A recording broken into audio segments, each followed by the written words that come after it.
Nilinaw ni Senate President Cheese Escudero na hanggang June 30 na lamang ng tanghali pwedeng mag-reply ang House Prosecution Panel sa answer ad cautelam ng kampo ni Vice President Sara Duterte. Papasok na kasi ang 20th Congress at kailangan daw sila bigyan ng panibagong otorisasyon. Si Daniel Malastas sa sentro ng balita. Yes, Daniel.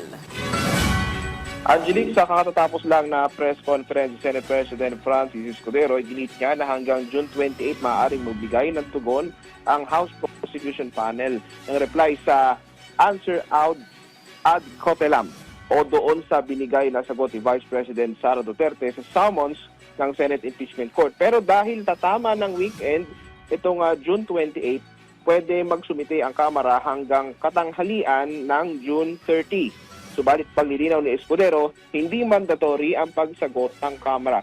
So bakit hanggang sa tanghali ng June 30 na lang? Sabi ni Escudero, hanggang doon na lang ang kapangyarihan ng prosecutors nila na magsilbi bilang prosecutors sa impeachment trial. Dahil sa ilalim pa rin ito ng 19th Congress at kailangan sila bigyan ng panibagong otorisasyon ng Kongreso sa ilalim naman ng 20th Congress.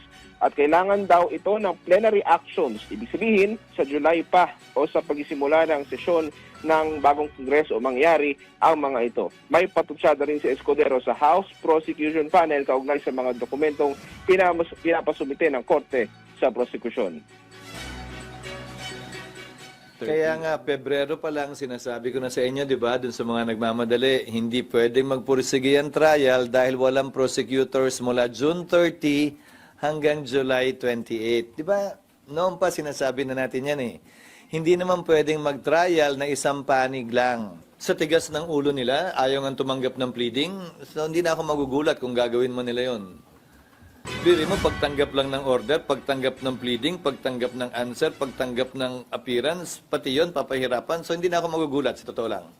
Pero magkikita-kita kami sa tamang panahon, kaugnay sa mga ganyang ginagawa nila sa panahong ito. Hindi ko maintindihan, sila yung gigil na gawin to, tapos pagdating sa pagtanggap ng mga kopya para magpatuloy na, bakit pinapahirapan yung mga process servers?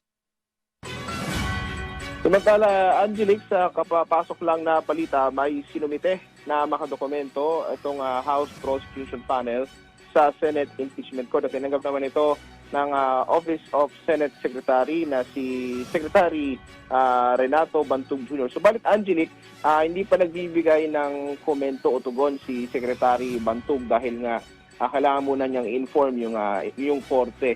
At bagamat abasa natin yung part ng document o yung title, hindi pa tayo at liberty na sabihin kung ano yung dokumento ito dahil nga hindi pa binibigay ng Senate Impeachment Court yung confirmation kung ano talaga yung nilalaman ng mga dokumento. Angelique? Okay, maraming salamat sa iyo, Daniel Manalastas.